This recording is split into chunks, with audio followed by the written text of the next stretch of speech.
Go with your words with me to Mark chapter 4.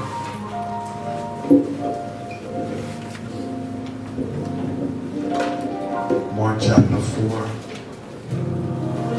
Lord, I need you to speak clear to us today.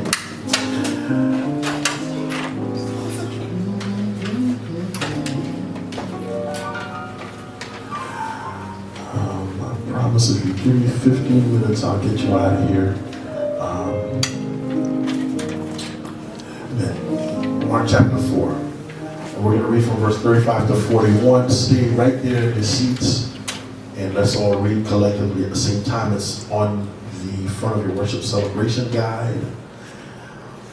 And let's all read together. It reads, "That evening, Jesus said to his disciples, 'Let's cross to the east side.' So they left the crowd, and his disciples started across the lake with him in the boat. Some other boats followed along. Suddenly, a windstorm struck the lake. Waves started splashing into the boat, and it was about to sink. Jesus was in the back of the boat with his head on a pillow, and he was asleep. His disciples woke him and said, 'Teacher, don't you care that we're about to drown?' Jesus got up and ordered the wind and the waves to be quiet. The wind stopped and everything was calm." And here's the part where I want us to pause for a second. Jesus the Christ then does something rather curious to me what he's about to say. Jesus asked his disciples, "Why were you afraid?"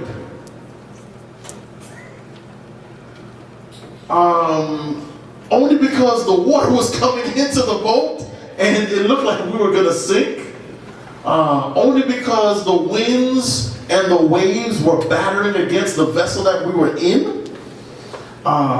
Then Christ responds with something even more curious. "Don't you have any faith?" This is really interesting. Now, they were more afraid than ever and said to each other, "Who is this? Even the wind and the waves obey him." Now, if y'all know me, you know I can preach from this text 5-6 times a year. This might be the third time this year I've used it, but this is one of my favorite texts because there's a profound challenge here to all of us, and I want to just release a couple of things from this text to us today. Somebody say, "I receive." I receive. Lord, speak. Lord, speak. I receive. I receive. Lord, speak. Lord, speak. In Jesus' name we pray. Amen. Amen. Amen. Now, here's something that is interesting.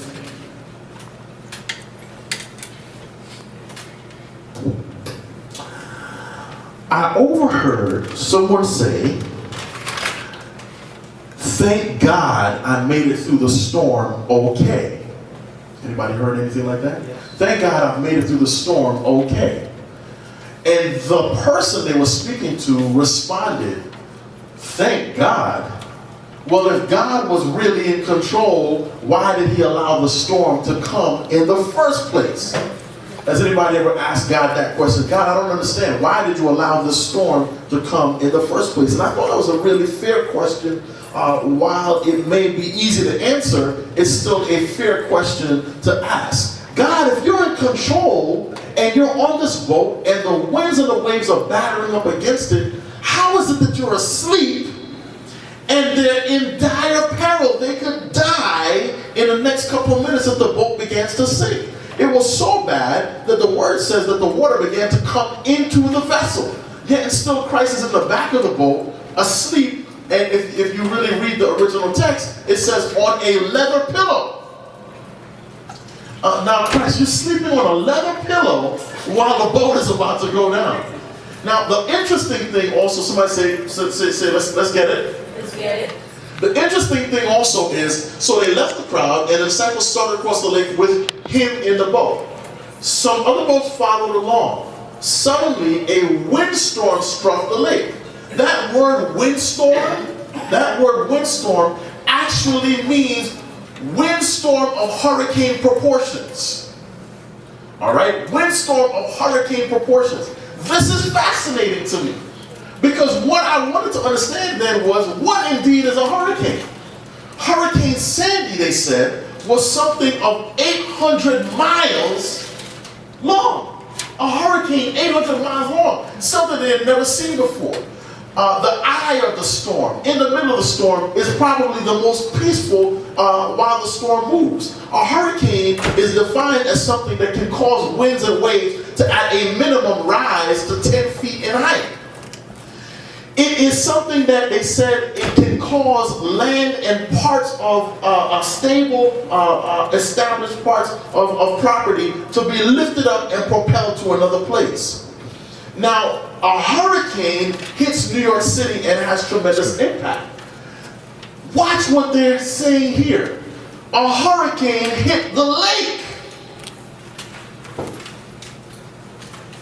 This is not just significant rain as I used to think about it when I was growing up. This is not just significant rain. This is a hurricane on the lake. They panicked. Remember, these were fishermen who were used to having storms hit the lake. But they said, wait a minute, this is no ordinary storm. It concerned them enough where they realized they had to go tap into Christ's power. Now, when Christ responds, why is it that you are afraid? He's actually challenging them. Don't you have any faith? And he's challenging us. What do you mean? Let me just break this down and I'll share a couple of quick thoughts with you. Why does God even allow the storm in the first place? This is a pretty easy question to answer. It is because of this. Christ wants us to seek him out in our storms. All right? Some of us are going through hurricanes of epic proportions that have nothing to do with real wind, waves, or rain. Hello, somebody. Your hurricane, when it comes on, it's not something that you ask to come. It's not something that even if you prepare for, you can contain. A hurricane can't be, well, we just want to keep the hurricane over here. When a hurricane comes into your life, it turns everything topsy-turvy. Whoever in here plans for death. Even when you have somebody in hospice, somebody say, I've been there, done that. I've been there, done that. When you have somebody even in hospice, when they finally pass away, I don't care how much you prepare for that, that is not something easy to digest. When significant impact comes into your family, when somebody gets a diagnosis that you weren't prepared for, I don't care how much intestinal fortitude you have, that's not something that's easily stomached. And so a hurricane causes us, a storm causes us to seek Christ out in the midst of it. Storms wash away masks and facades and allow us to be real. They allow us to be real. Remember, these were the men's men. These were not like, pretty boys, what's the term now? Metrosexual, purse-carrying guys, I see some brothers in here get their nails done, the brothers look sharp. These were not these guys. These were the rough and tough, trouble guys, and they got into a panic state and said, we need to go find Christ. So storms come and they wash away masks and facades. Look how people keep it real in a storm. How many people went out to stores this week? Anybody went out to the stores this week? All right. When keeping it real goes wrong. My word, just because there's a storm, it doesn't mean you have to wear rollers to keep food. Just because there's a storm, it doesn't mean you wear your SpongeBob SquarePants pajamas to Seatown. Hello, somebody. I'm talking what I saw this week. Big muscular guy with a SpongeBob SquarePants pajamas on in Seatown. There's no light. You couldn't see what he was wearing. All right. Storms make you keep it real. All right. They make you keep it real. People begin to dress down. Isn't it funny how people who don't believe in God, all of a sudden when a storm comes on, all on Facebook, thank God I made it through the storm.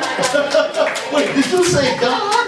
When was the last time you said God? Was like in 2010, whatever the case may be. Storms make you keep it real. All of a sudden, people who are very stush and proper, sending me a text, do you know where I can get some gas? Are you serious? Storms wash away the facade. Everybody's on the same playing field. Are you working with me? Doctors and lawyers are on the same gas line Yes, as sir. the person who's mopping the floor for them. Glory. Hello, somebody. Storms wash away the facade. When there's death in the family, everybody's on the same playing field. We feel sorrow, we feel sadness. Okay? When there's brokenness that comes to attack your household, brokenness doesn't ask who you are, what credentials you have. It hits you right where you are. Hello, someone. Imagine if we sought God like how we seek out gas in this storm.